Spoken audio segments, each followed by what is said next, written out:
What's going on, everybody? This is Jeff with Living Arizona, and today we're going to talk about living in Arizona. Is it a good idea? Is it a good place to live? People want to know this. This is one of the most common questions that we keep getting.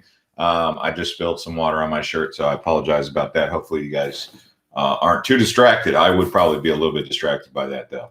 Anyway, so when it comes to living in Arizona, right now in particular, it's the summertime. So right now people are like, is it a good time to live in Arizona? And I started thinking about it. I was like, I wouldn't mind having a house in a cooler place because it is so hot. Although I did spend about 2 to 3 hours out in my backyard today swimming in my jacuzzi, which some people say, well, why would you swim in a jacuzzi when it's 105 degrees out?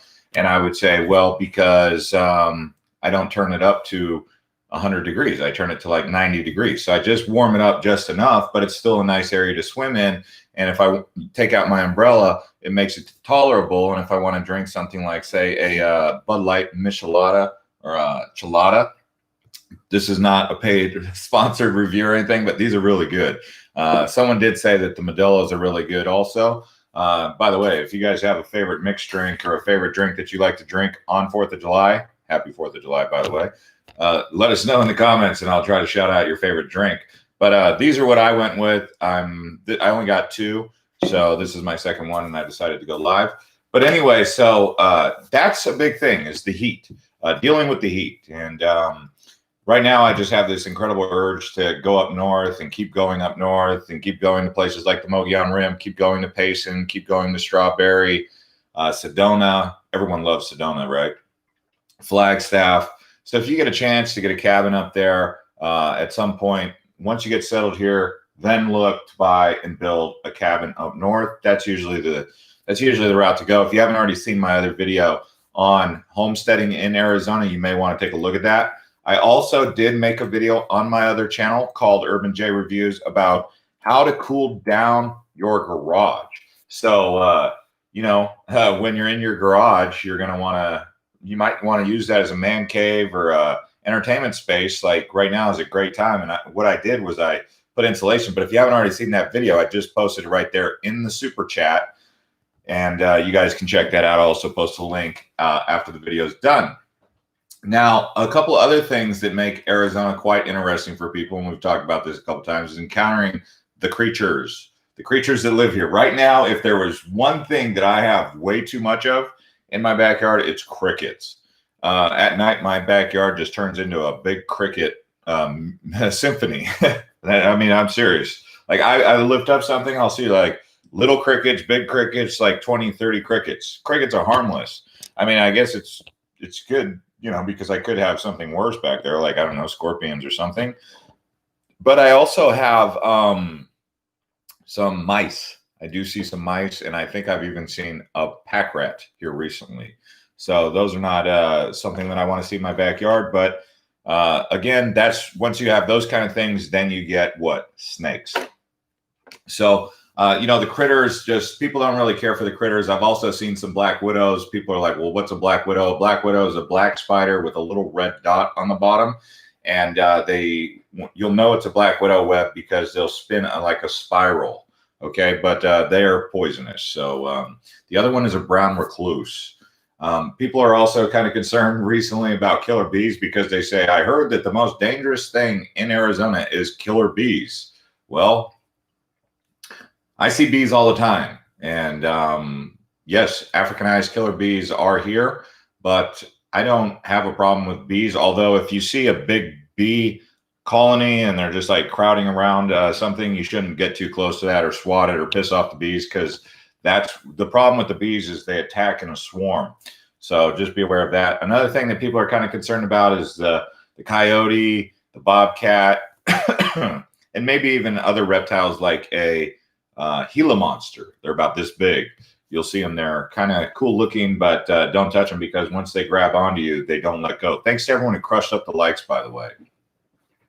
So another thing that people find to be a little bit difficult or challenging out here is wherever they come from, maybe California or maybe Washington State or Boston or Chicago.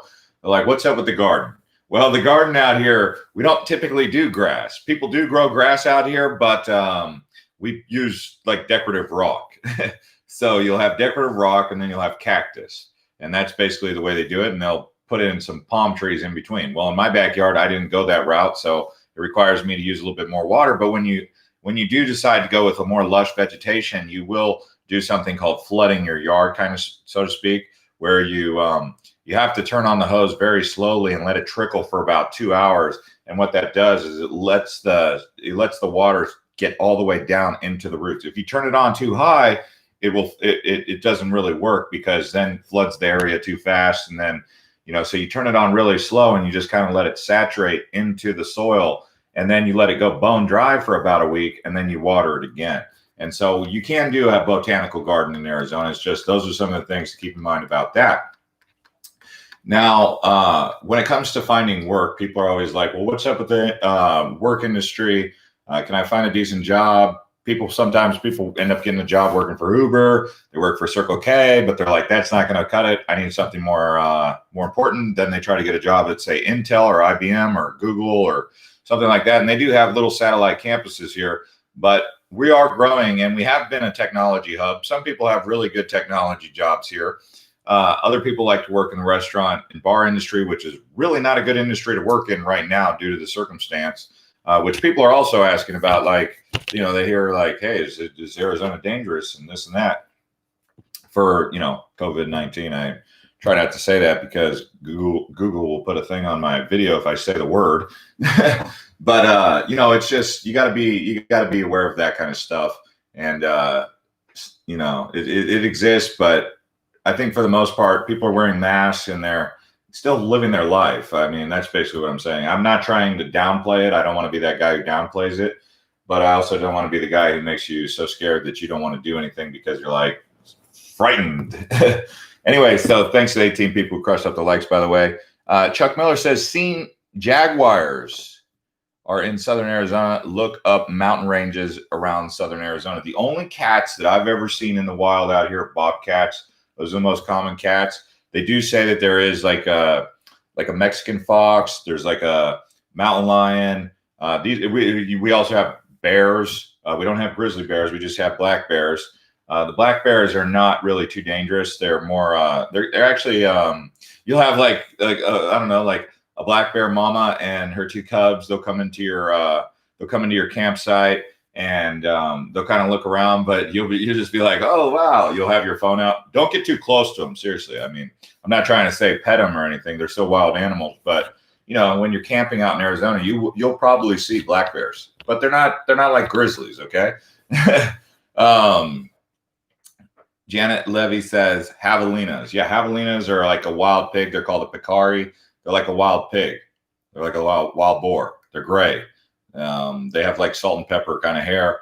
They're a little bit feisty, but most people in their backyards, when they come in there, they'll feed them some sort of fruit. They'll throw them some apples or some peaches or something. And but the problem with feeding the wild animals is they keep coming back, right? So same thing with coyotes. If you have small animals, be careful with feeding wild animals because then they'll start coming around looking for food, and they might get comfortable with your little chihuahua or something. And I'm not trying to downplay that. One of the things that's also kind of come up is the finding a home. It's becoming really challenging for people to find a home.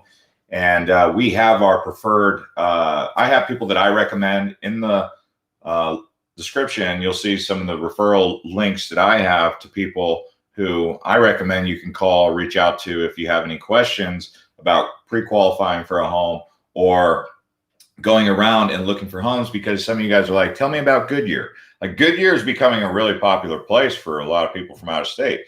And they're like, hey, Jeff, tell me about Goodyear. Like, if I was to say the 3 most commonly asked about areas in Phoenix Metro right now, they're not Scottsdale. They're not like Phoenix. People are asking me about like, how's Santan Valley, how's Queen Creek, and how's Goodyear. And if I were to throw a 4th one in there, they're also asking about Buckeye. I mean, these are the ones that people are asking about, not necessarily me like guiding them in any direction. Those aren't the places that I necessarily think are the best, but those are the up and coming places. And I think what people really like about it is that they're new towns. So when someone moves to a new town, they get to be a part of the development of that community and the development of that town. And so that's what you have with Queen Creek, a new town, Santan Valley, a new town. Well, cities, they're becoming cities. Goodyear, a new city, and Buckeye, a new city. So if you're looking for a new place that's not really established, there's 4 places right there that you can check out. And a lot of those new towns, when they're building, well, new cities, when they're building these communities, they're called master plan community. And what a master plan community is, it's like a smart community. I mean, that's another word for it. It's designed, taking it, they're taking into consideration everything that's taken place in the past with how cities are built and designed in communities, and they're just learning from that and doing it a little bit better, whether it be with the way they do community centers, or whether the way they do walking paths or bike riding paths, or even just the layout of the land, right? The efficiency of the road system. Whereas if you look at like a city like Sun City, which was one of the first master plan cities, which was a retirement community back in the 70s, 60s and 70s under Del Webb, that's Sun City in West Phoenix. That's where Arizona became one of the retirement meccas of the world, was because retirees were moving to Sun City.